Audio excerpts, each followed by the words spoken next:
Welcome back to another video here, guys, and it's quite simply the biggest video on the channel since we started out, and 8,000 subscribers later we find ourselves in the semi-finals of the African Cup of Nations, our first semi-final in 9 years, our 7th semi-final of all time, just our second semi-final since we won the competition in 1990, I believe. And this is a very nervous moment for me. I'm very tense, I'm very nervous, like I say, but I'm also very excited at the prospect of us reaching a final, and a final in Egypt. See the pyramids behind me, pyramids.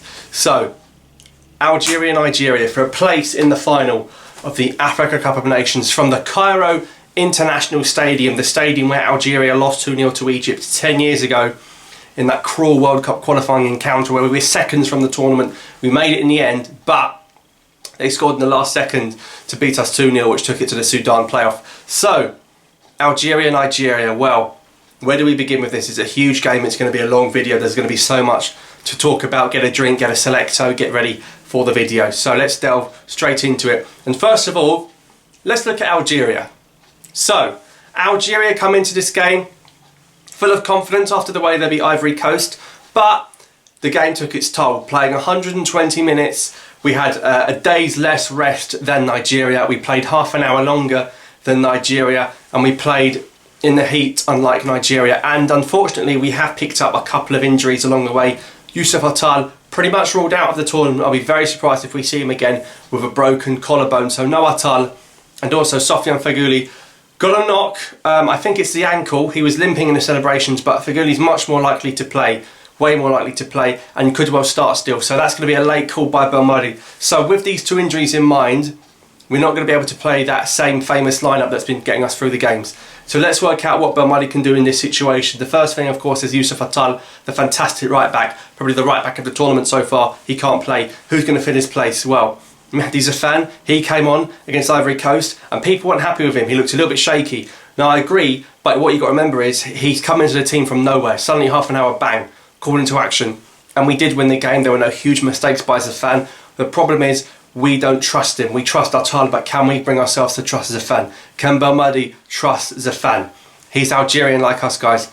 We've got to trust our players and we've got to give them our all. We've got to hope they try their best. Now the problem is, if you don't play Zafan, you're taking the Mendy-Ben Lamry partnership apart, and I think that sacrifice is worse. I think breaking up the superb partnership between Mendy and Ben Lamry and suddenly sticking in Mehdi Taharat, who's a fine player, but you're asking for a new central defensive partnership in an AFCON semi-final.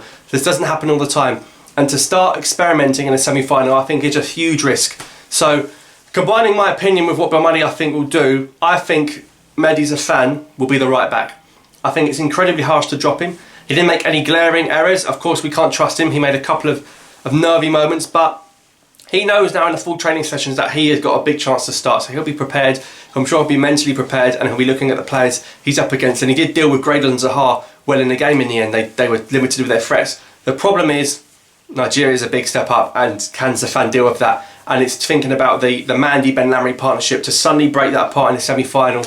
You know, it's all going so well, it seems like a big risk to make, and to put Mendy at right back, where he played at the Brazil World Cup, and of course he famously got exposed for the Schürrle goal. I'm not sure. So for me personally, I think we're going to have to stick with Zafan in the right back position. Of course, he's not as good as Youssef Attal, but I want to keep Mendy and Ben Lamry together. So for me, it'll be Mbolhi, Ben Sabini, Zafan at the right back, and Mendy and Ben Lamry. Now, the one other thing you could do, and some people have said this, is play Mohamed Fares as right back. Now, considering Fares started as a left winger, to suddenly play out right back in his semi-final, I think Nigeria would be very, very targetive of him and try to expose him. So I'm not too keen on the Fares at right back. I'd play Mehdi Zafan at right back and keep Mendy and Ben Lamry together, because it's just one change. And of course, Zafan has played over 90 minutes against the Ivory Coast. The second change is Feghouli. Now, Feghouli is much more likely to play. He could still play. The problem is, do you want to play someone who's not 100% fit, running the legs in that central midfield, because that's where he's playing, in the central midfield area. He's going to be having to do a lot of work in there against the likes of Ndidi, maybe Mikel. They've got some good players in there. Atebo's been quite good at this tournament. So, tough decision to make by Belmadi. Who could he put instead? Could he play Boudaoui? What a moment to throw Boudaoui in. We've only seen Boudaoui against weak sides like Tanzania, like Gambia. Is Nigeria a big step up? Yes, it is. Mehdi Abid. Is Abid ready for a game like this? Could he fill Feghouli's shoes?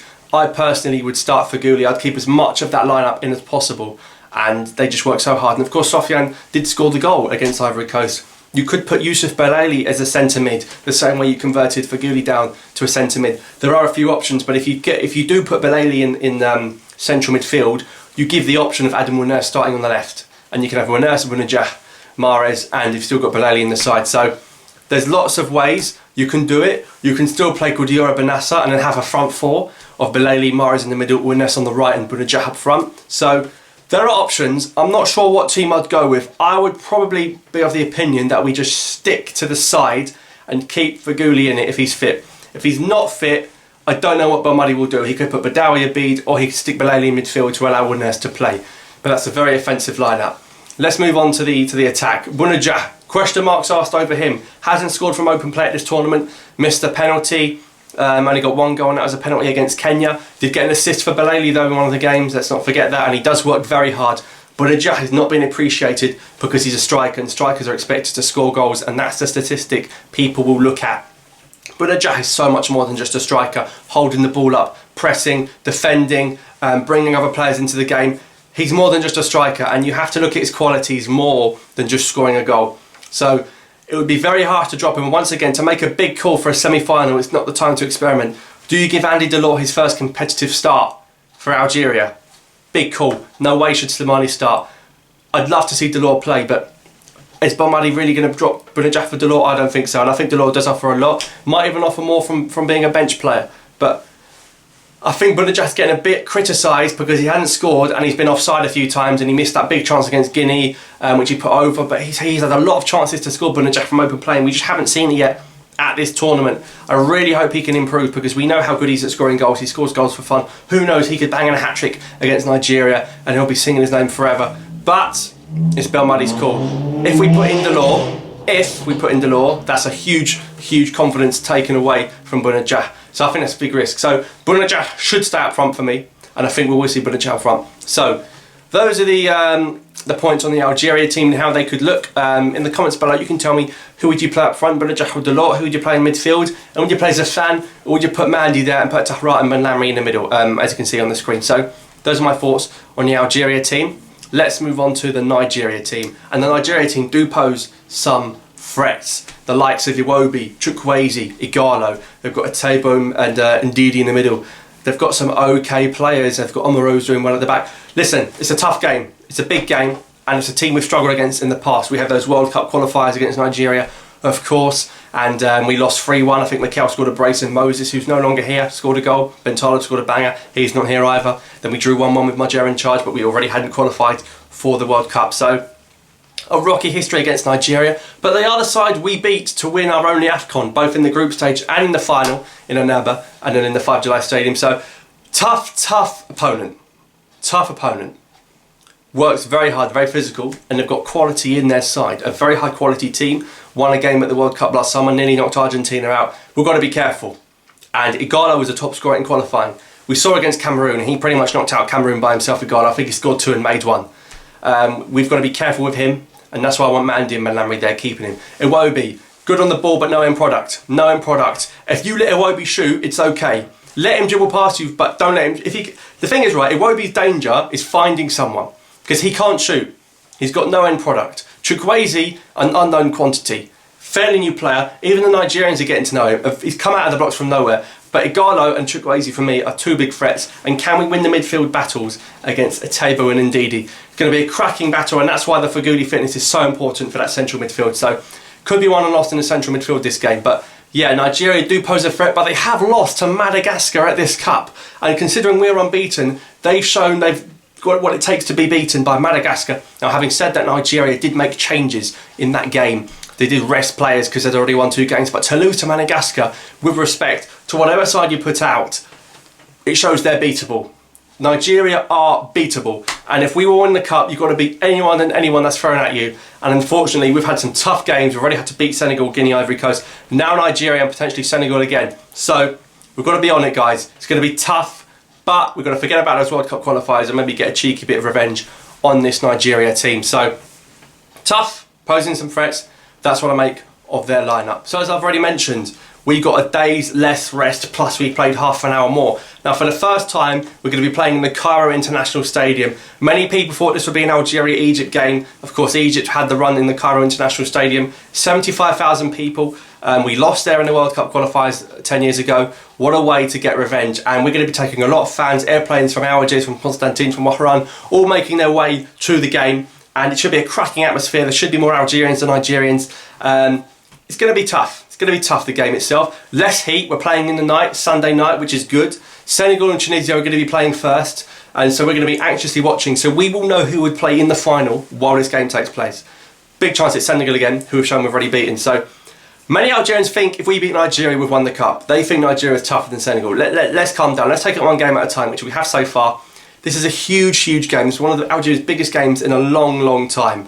Long time. And whatever happens, they'll have another game to play, whether it be the third place playoff or the final. But just to give something back to the people would be incredible, and I really hope we can do it. So let's see how the team does. It's going to be tough. Now let's talk about some score predictions, because I think this one's going to extra time. And I think Algeria are now ready with the preparation to Qatar to play 120 minutes of football once again. We've shown our bench is strong enough. We haven't even seen Yassine Brahimi apart from the first game. We've got so many choices. We've got a top scorer who can't get in the team. We've got Andy Delors, this unknown quantity who's got so much to offer. So we've got choices. I think it's going to go extra time, but I think we'll beat them 2-1 in extra time. To win 2 penalty shootouts is amazing, but personally my heart cannot take it. So I think if we can get Delors on the pitch earlier, and maybe see what Delors and Bounedjah can do together at some point in the game. Because if we go extra time, keep Bounedjah there, get Delors with him, see what they can do together. We haven't really had the chance to see it yet. They're going to cause Nigeria so many problems having to deal with 2 big strikers up there, 2 powerful, musty strikers. If Delors and Bounedjah can work together and nick a goal in extra time, then defend for our lives, stick on Halish, get it through, get in the final. Because penalties, please guys, as much as I'm happy we got through it, we're not going to be able to breathe. And to go out on penalties is very, very cruel. So I'd love for us to win it in extra time. I'm going to say 2-1 in extra time. What are your guys' score predictions? Let me know down below. This is massive, guys. This is massive for us. This is absolutely huge. Algeria, Nigeria for a place in the final in the 2019 Africa Cup of Nations, potentially winning it in Egypt. 10 years on from the violent encounters. This is, you know, we could be talking about this game for years and years to come, decades. That Nigeria game, we've already had that night in Suez. Will it be that night in Cairo as well? I'm so excited but very nervous at the same time. You've seen my predicted lineup. We've seen the injury problems we've got in the team. We've talked about the tactical issues Babani has in this game. We've talked about the previous games against Nigeria. Can Algeria beat Nigeria? It will be a massive statement to the continent of Africa saying, we mean business, we want to rule this place. Can we do it, guys? Are you confident? Let me know down below. I want to see your lineups, I want to see your score predictions, I want to read it all, I want to get your thoughts. Your thoughts are very interesting to me. I'm always looking for other people's opinions. Let me know down below. A big thanks for watching, guys. So this is it. This is it. Next time you see me, we'll either be in the final or in the third place playoff. Inshallah, we're in the final. Allez les Verts, 1, 2, 3, Algerie. Thanks for watching.